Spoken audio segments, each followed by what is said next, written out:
Hello, welcome to episode 31 of Photowalk Talk, the Photowalk and Photography podcast. I'm Martin, and with me, as always, is my co-host, Sandeep, even. How are you, Sandeep? You all right? Yeah, I'm good. How are you? Yeah, not too bad. Just about got your name right.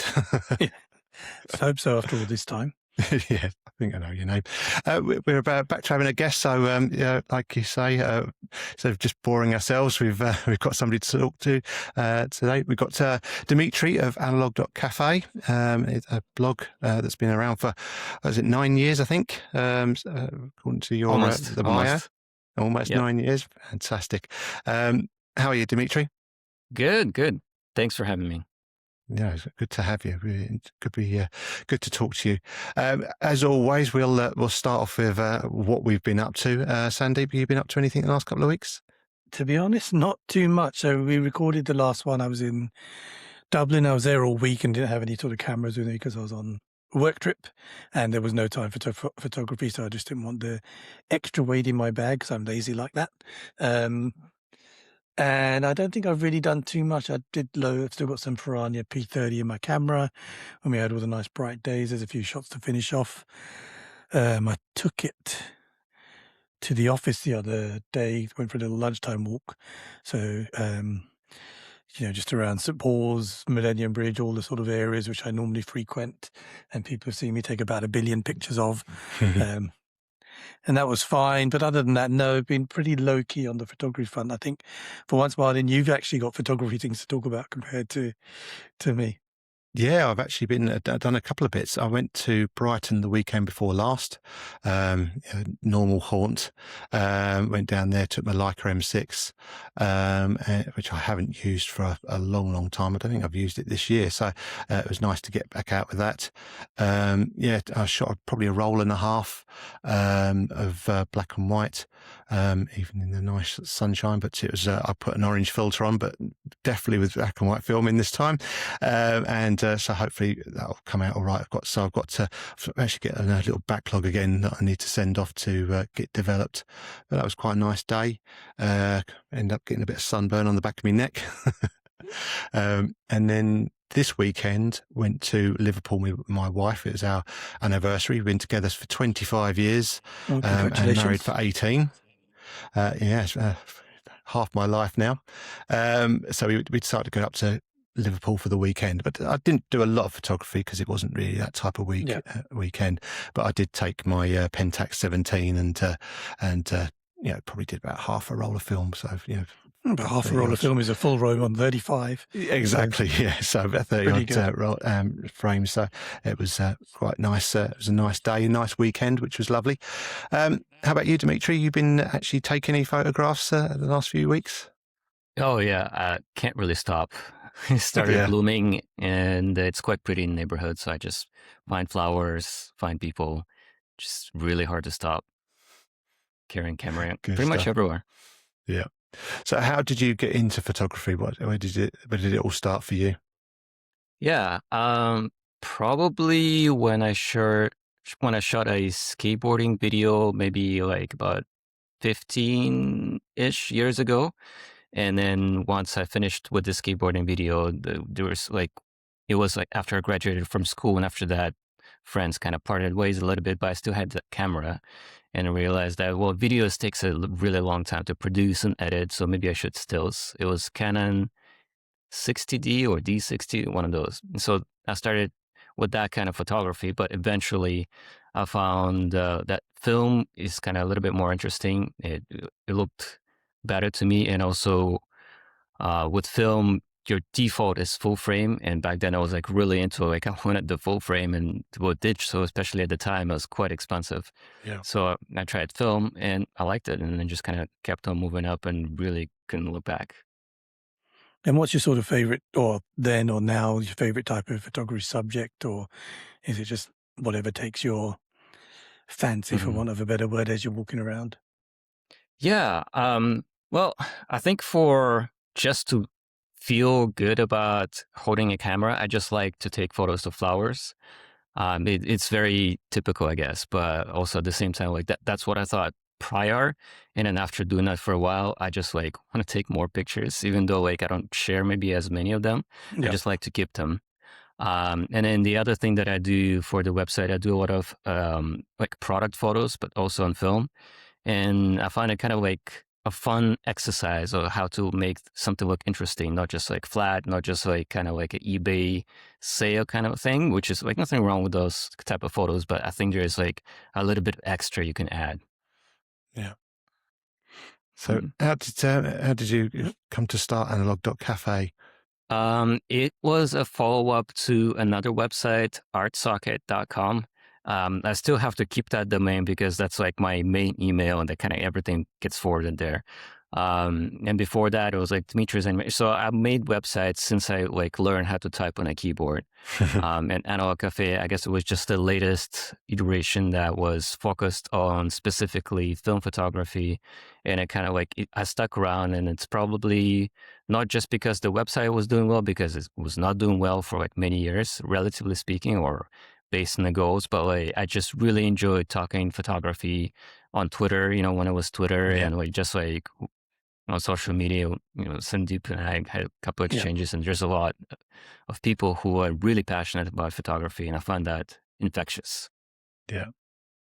Because I remember the time when you launched, I think that was in the, should I call it the peak film community years on Twitter, when we were all, and everyone was sort of launching blogs or reading other people's, and really, I use the word community. I know some people roll their eyes at it, but it was a really good bunch of like-minded folk, no gatekeeping, everyone sharing and enjoying. And then, you launched, and it was a good resource, and it's really grown. And how did you see the growth happen, and what is it that keeps you going? Probably the important point. And we'll talk a bit about the content shortly, but what is it that really keeps you driving forward? Because it seems like a lot of work. Yeah. Well, I did get so. I think that while it's not necessary to earn any money to enjoy something, for me, I find that if I earn a little bit, I can maybe buy more film, and mentally that kind of helps me. Like, oh, this is something meaningful, even though it's just one of the measures of meaning, I guess. But I was able to create something that I felt was representative of the web that I wanted to see. And again, nothing against websites that put ads and do earn money, whichever way they want, but I actually managed to look in another website. It was called, it still is around, Casual Photophile. And so he, I forgot the editor's name, but he earned money by just sharing affiliate links to eBay. And basically, the way that works, it is kind of an ad, you could say, but it's voluntary. Like, you don't want to click it, you don't click it.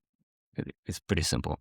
And that kind of worked in Analog.cafe a little bit. And I felt like there's a tiny bit of success. And as I added more content, as I made it better, there's just a few more people would show up. And there were many times when I was like, oh, why am I doing this? But also at the same time, there's a bit of that. And there's a little bit of just feedback that I'm getting, that some people actually were like, there were a couple of people who were upset that I was about to close the previous website. So I thought that maybe there's some meaning to it. So that was very helpful. And you seem to have moved, my impression anyway, from, you have guest writers, you do your own stuff, some of your own photography, but you've got very, two things: industry focus and what's going on in the film world and your thoughts and your insights on there, and then experimental. So, I think it's the 800 film you've been shooting a lot recently and showing all the different types. So again, what's driving that? Is that purely for content, or what are you actually, are you doing some of this for personal reasons, or what are you getting out of that? I think the way I kind of went in that direction is probably driven by audience. So I really love to put out photo essays. I really like to put out photo essays by other people and edit them. So a lot of people come with English as a second language background, and that's the same for me. And so like making it sound a little bit more easier to read for Anglophones, that makes me feel really good. But the problem with that kind of content is that it's not that there is a lot of it, it's just not focused on anyone. Because how you're going to discover that is, you look for inspiration, and that's like the entire internet. Or you're looking for a particular person, or maybe you like me and you visit and and you like that kind of content. That's fine too. But I find that what has really helped people is like reviews, and my opinions about how to make things a little bit better, maybe some suggestions on how you can create some unique kind of look. And so that's, to me, it feels a little bit less for me and a little bit more for the reader. So for me, it's a little bit less of putting out like creative thought process, but at the same time, it is quite creative. It's nothing like my day job used to be writing code. Yeah. Although I do that as well. And so I guess you have a bit of, because I was going to, next question was, so you sound like you have a scientific background, and you just mentioned, obviously, you write code. So I guess you've got quite a logical sort of step-by-step flow in your mind, which is why you can do these. So talk about, for example, I was really interested in your comparisons of all the 800 speed films. And so when you start that, what are you thinking? And then how do you go about almost scientifically trying to show the differences and then on all the different exposures? Yeah. So with these kind of comparisons, for me, it feels more like a fun exercise in comparison, because while I do my best to show whatever differences there are between films, like I can share some theories, but like I haven't made this film. I was not at the factory. I don't know what's happening. I try not to even though it really feels compelling to share an idea as if it's actually true.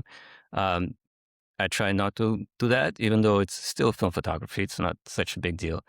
But yeah, I feel that it's just really fun to have a look at very minute differences and really see how even the smallest kind of things can be like a huge event at a Kodak factory. I don't know if you guys seen like documentaries from there, but they have like just giant rolls of film, and every time they do it, it's just like a whole event where just thousands of dollars just run through the machine. And it's just very fascinating to me. So I guess like maybe, I don't know if it's a good comparison, but maybe if you like drinking tea or you like drinking wine or something like that, you can compare it. Maybe the difference is it could be just in our heads, but it's kind of important. Yeah. At some point. And just for our listeners, so did you have a favorite in the end? So those who haven't read, or did you have a? Yeah. Go on. Yeah, I thought that really, it sounds quite expected, but I would say out of all the ISO 800 films, color films made today, they kind of must have been made by Kodak, because we don't actually have that many film factories. Yeah. You can't really hide that very well. It's a very big institution. And so the same company, based on what I found, have come up with many different versions of the same ISO 800 film, and then some people down the line, they kind of modified it. Sometimes, like Cinestill, for example, they famously wash off the ramjet to get that blooming highlights. And I think that I really like their work, Cinestill 800T, and I like the original Portra, or now Ektacolor Pro 800.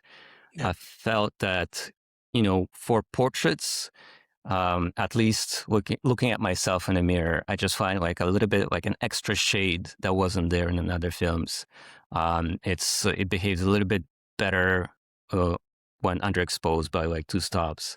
And Cinestill is very similar in that regard, except for in daylight, it needs a filter, and it does have a halation, which is, this is maybe not always appropriate, but I'm not super serious about portraits or photography, so that it's totally fine with me.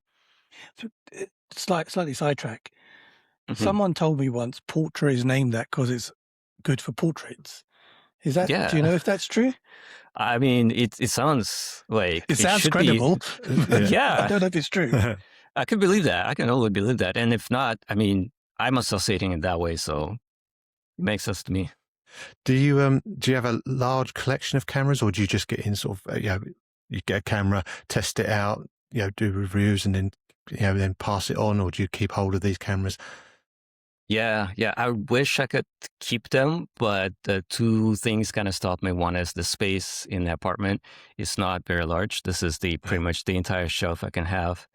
And two is it can get pretty expensive. And over the years, I kind of managed to find a way to get cameras for reasonable price on eBay that are working. And if they're not, it's my loss. But on average, I am able to sell cameras for about the same price as what I bought it. So I feel like I get to actually try those really cool pieces, review them.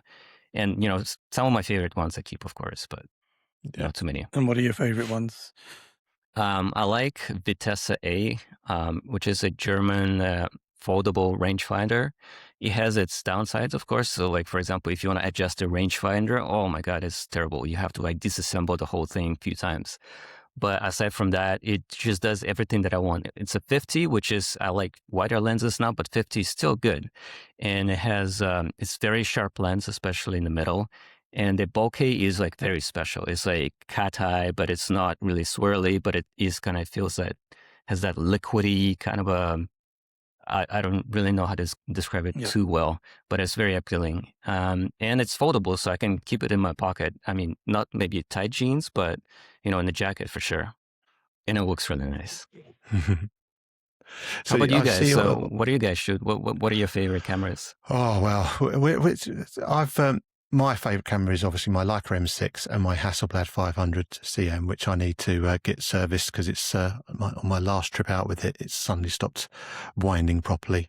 But those are my two favorite cameras. I've got a Nikon FM2, which I really like as well. We try not to be massive collectors, do we? I think Sandeep has got less than me now. He's got rid of those, haven't you? I've been lucky enough, and it's kind of to the point you made, Dimitri, that you can sometimes buy these cameras, you almost rent them, and then you can sell them again close to, at least, if not. Some days, some cameras are profit, you can sell them for. Others, you take a small hit, but you've used them for a year.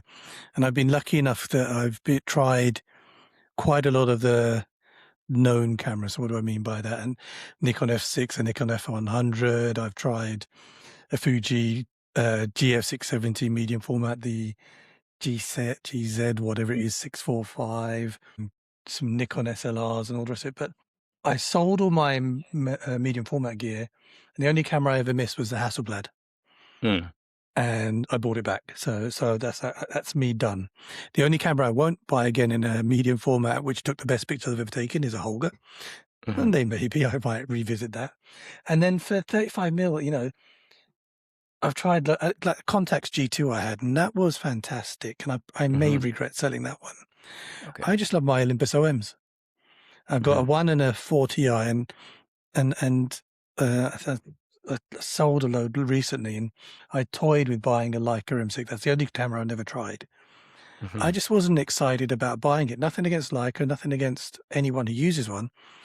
I just thought to myself, why am I going to spend that much money, even if I can get the money back, when I really enjoy using my Olympus SLRs? So I'm kind of down to 2 SLRs, 1 medium format, and I've got one small digital Fuji X20 that's converted to IR, which gives me something slightly different. And that's it. I'm famous last words.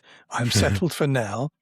The only thing that would change me is if sort of a new camera came out, full frame 35mm, similar like the Pentax 17, but full frame, then I'd be very interested, whether it's point or shoot SLR or something else.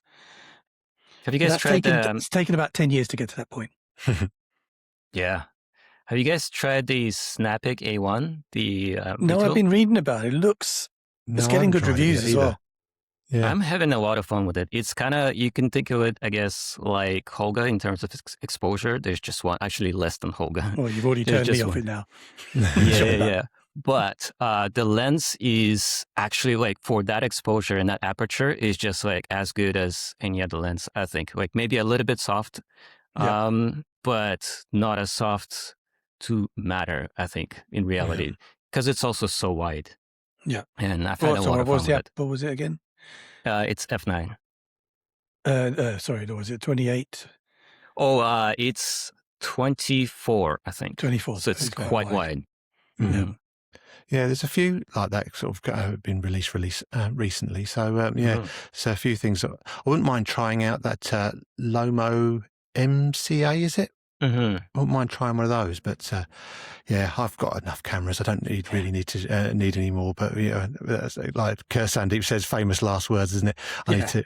Well, I mean, you probably haven't heard any previous episodes, but I've got about 300 cameras that I've got from my stepdad, that I've inherited from my stepdad, that I'm trying to get rid of, and I have made zero progress on that because I just don't. I never know. I don't know where to start. It seems it's a very daunting task. So yeah, I've got about it must be 300 folding Agfas, Kodak, all sorts of stuff. It's mind-boggling. So yeah, I need to get rid of all that at some point. That's quite incredible. Yeah. He just collected everything that he could find. It was just in and out of charity shops, and just bought anything that crossed his path. Didn't use most of it. Only used a few of them, but he did have a Leica 3A that I've kept. So yeah, there was a couple of things in there that I liked and kept. But there you go. I've seen on your website you also got some apps that you've built. What sort of? There was a one for tracking your what films in your camera. What else have you got? Yeah. So that one is film log. So that type of app is probably the easiest one to make if you are software engineer by any account, especially now that you can probably ask one of the AI tools to build something like that. But at the time, I just wanted something that had just minimum amount of input, because I was not really interested in like where a photo was taken or any of that. I just wanted to know what's in the camera so that I don't set the exposure wrong, or so that when I develop it, I know what's going on. Martin, you need that app. Yeah. He's constantly shooting color film with a yellow filter because he's forgotten, or at the wrong app, wrong speed. I'm always forgetting. Yeah, because I don't shoot enough. So it'll go in my camera, and then a year later I go, "What's in this camera?" And I've left a bit of card in there from the previous film. So yeah, we've got the little square bit at the back. I think, oh no, I know what's in that camera because they've got the right card in it. Nope, wrong card. That sort of thing. Yeah, I definitely need to start using that app, I think. It is free.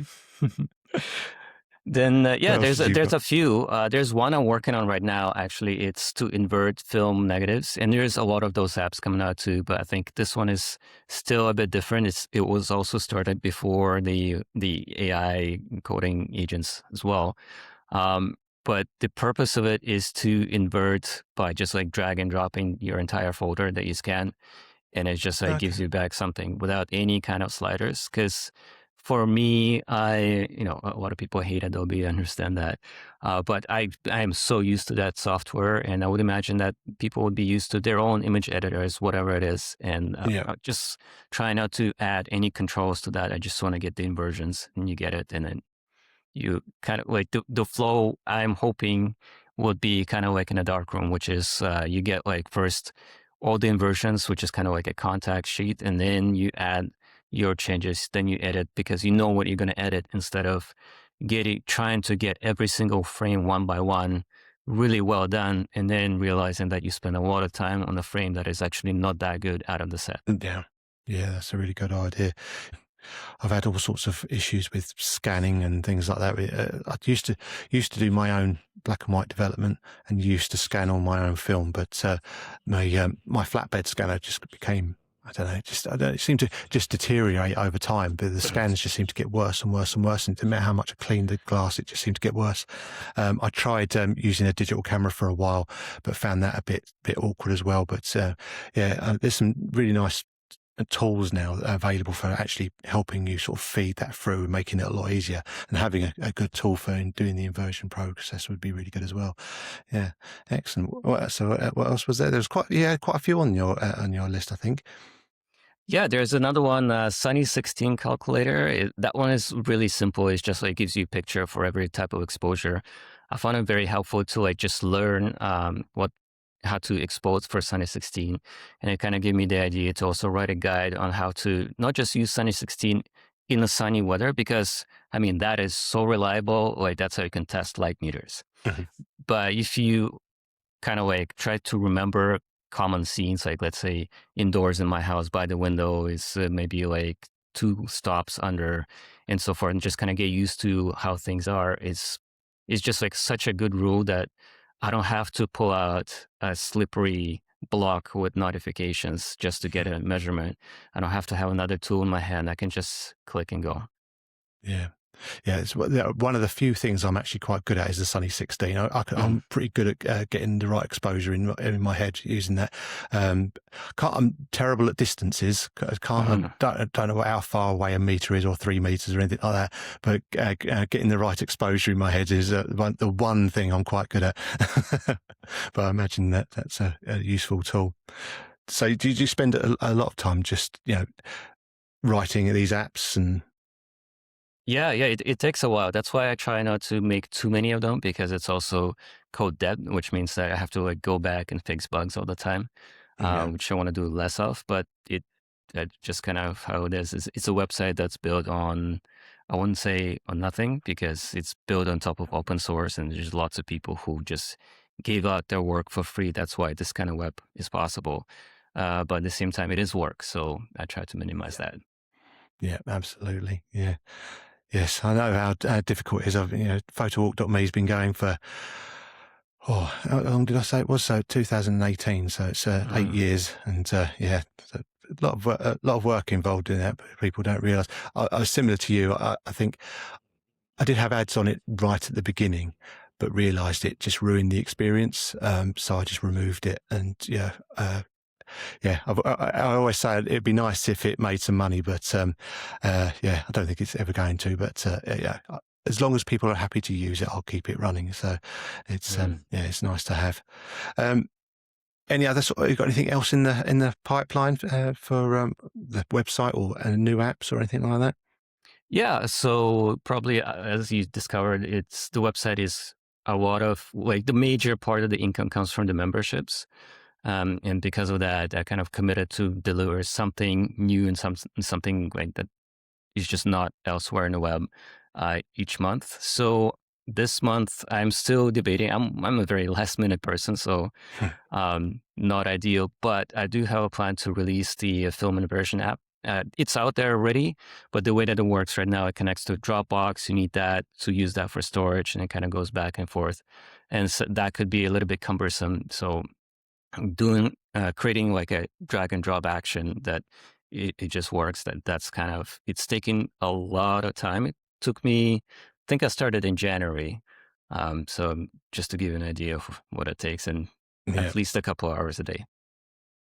And then, how do you keep coming up with new things to write about with, I suppose there's an endless supply of old cameras and and new films coming out, but it must be tricky to think of new content on a regular basis. How often do you sort of release a new blog post or? So I try to release weekly since launch, and sometimes it's more, and maybe I skipped 1 or 2 weeks since 2018. So.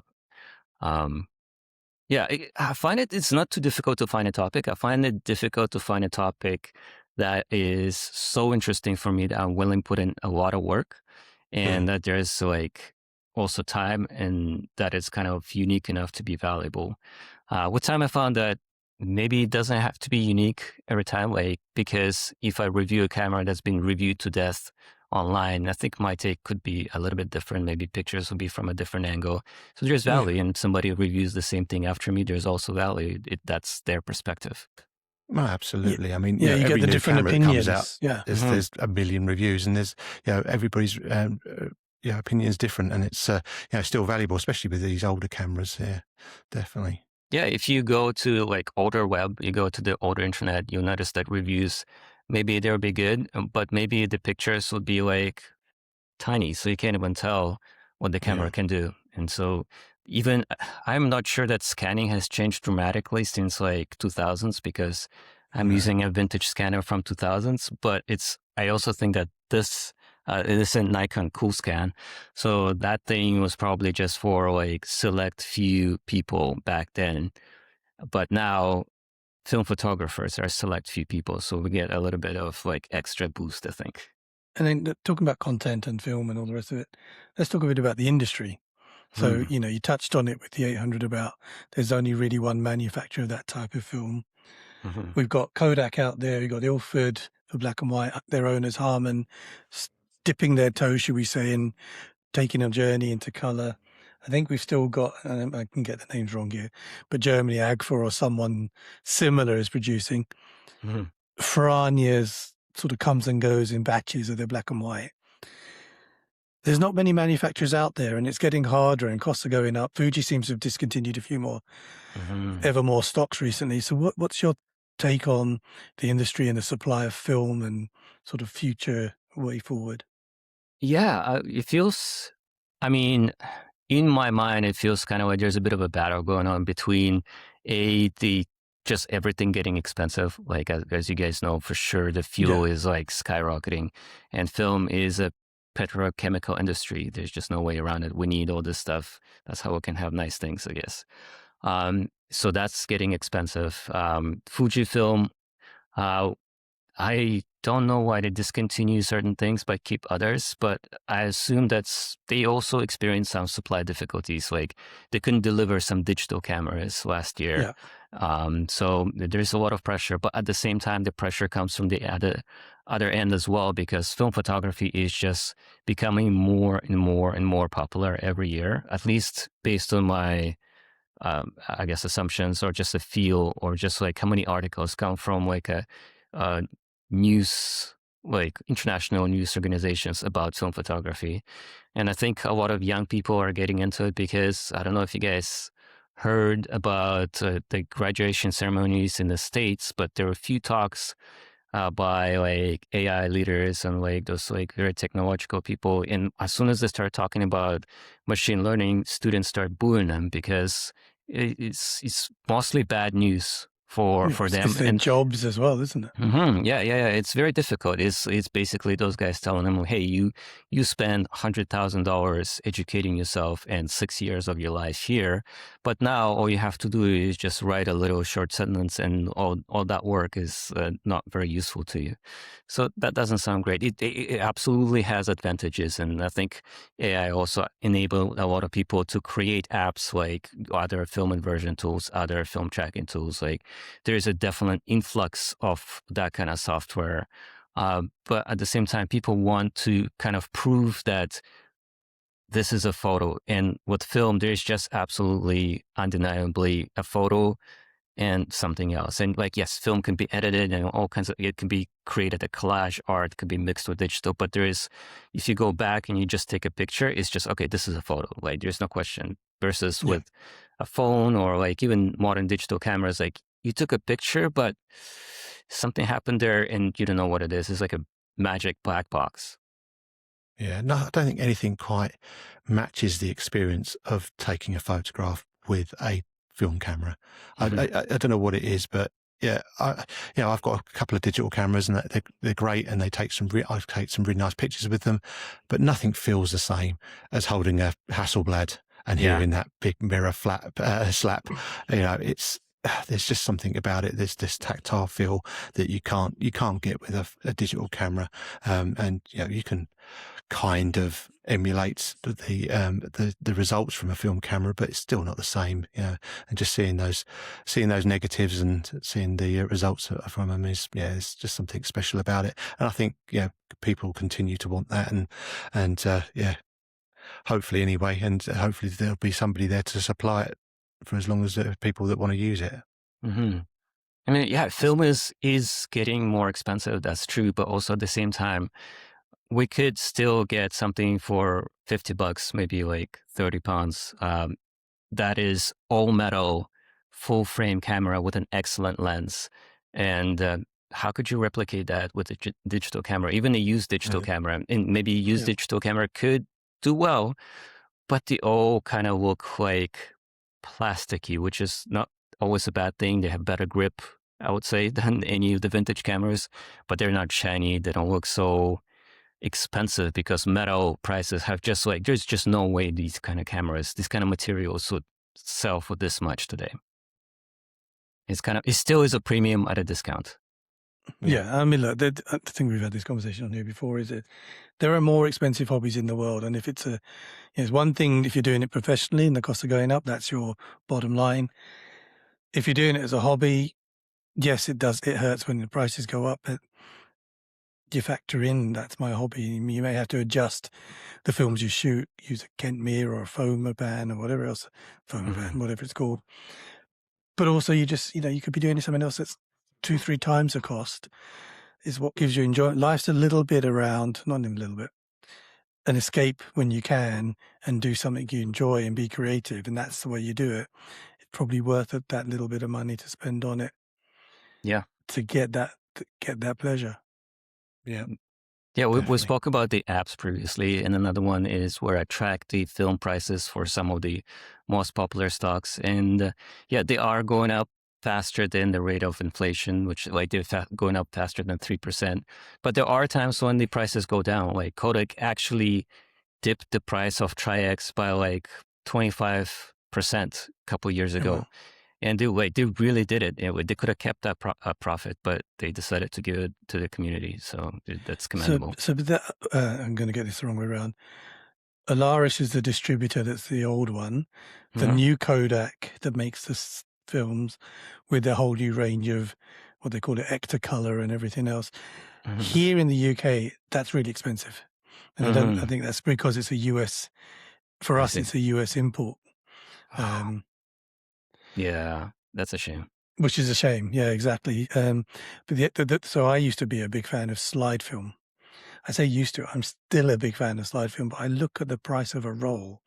Yeah, it's about £30 here now per roll. That's a lot. That's a lot. And then there's only so many labs, if you don't do it yourself, that will develop it and scan it. And you're talking £15-20 a roll. I'm probably underestimating that now. Yeah. So you're talking a roll of film, scanned, developed, and back to you, £50 to £60 before you know it. That is a lot. And that's a lot. And not now. I've made a big speech about it's your hobby, you should spend it, but there are limits. And absolutely. And slide film puts me off. Yeah, no, exactly. So it really does add up. I just don't see how slide film can last at those prices. No. And if no one's buying it, they're not going to make it, which is a real shame because Kodak came out with the E100 to bring us new film.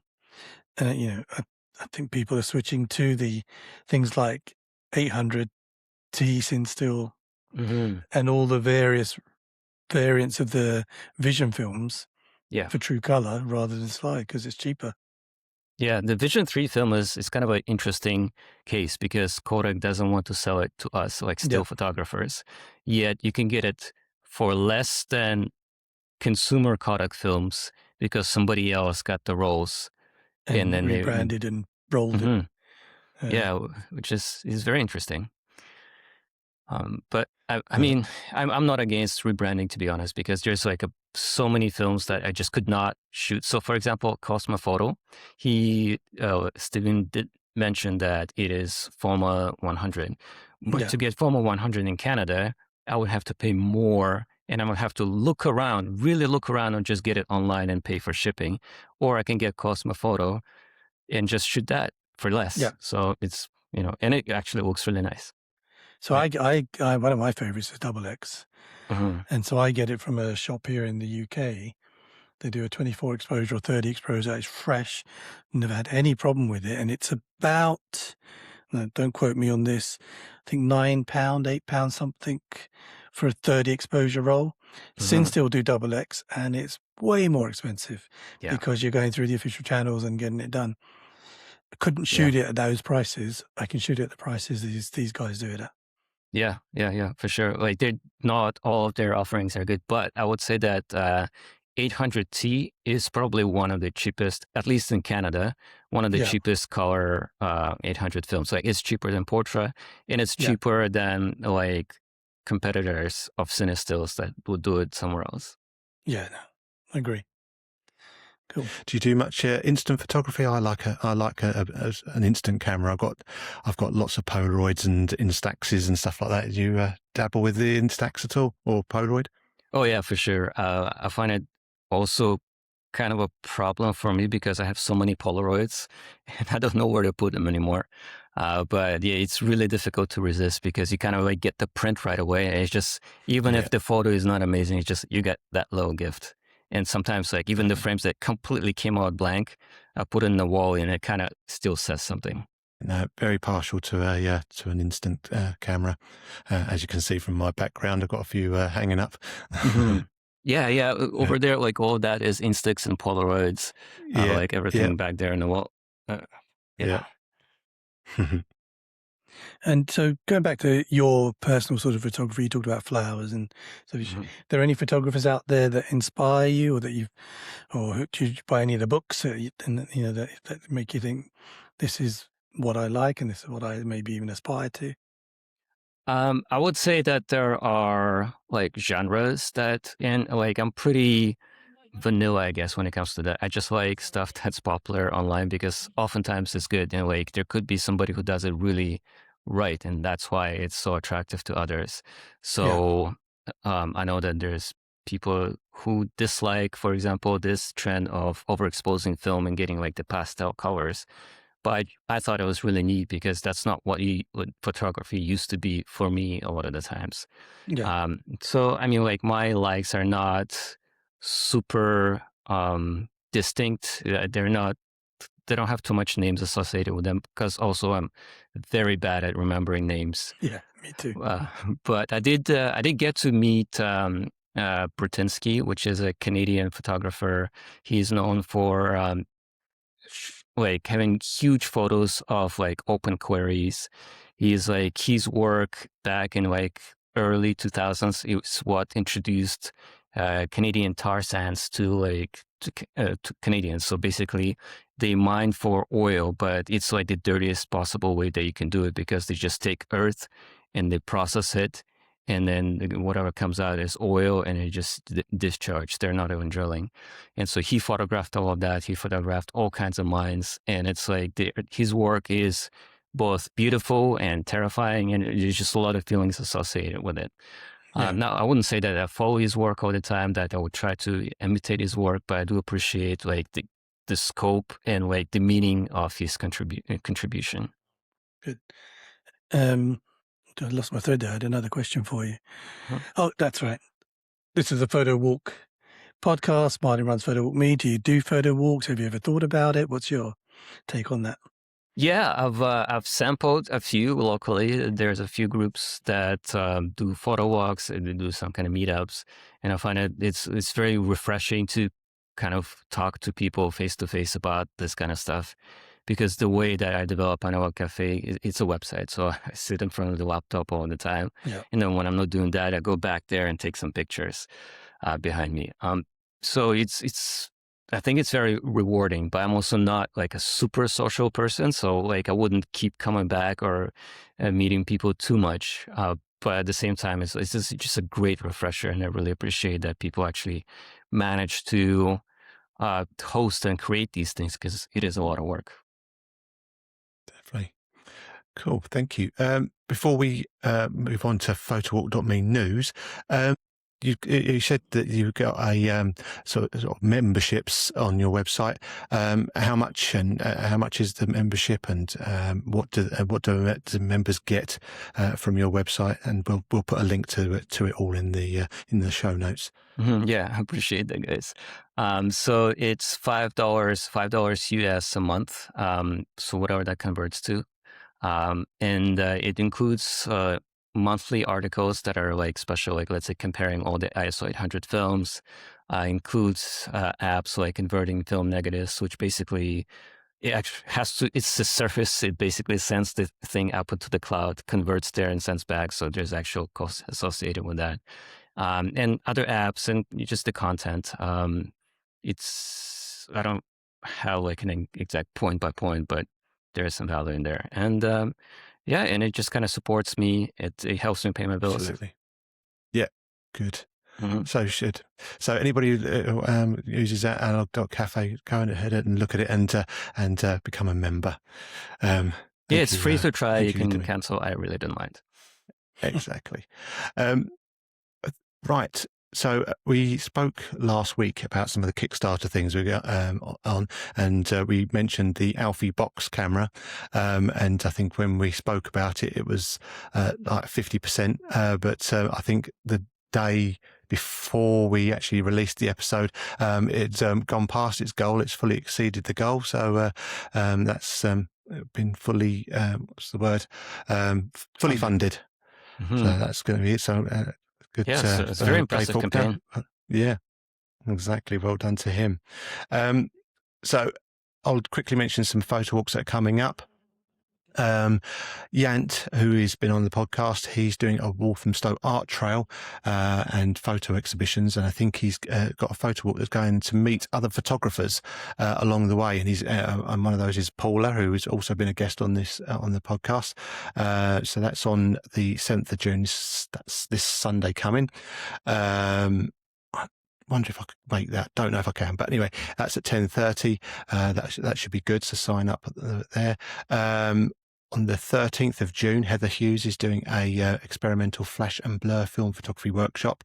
That was supposed to be, I think, on Pinhole Day, but had to postpone it, unfortunately. But that's on 13th of June. Then Sam, who I met in Oxford recently. I've met him a couple of times actually. I met him on a London Photo Walk as well. He's doing a Coventry architecture walk on the 13th of June as well.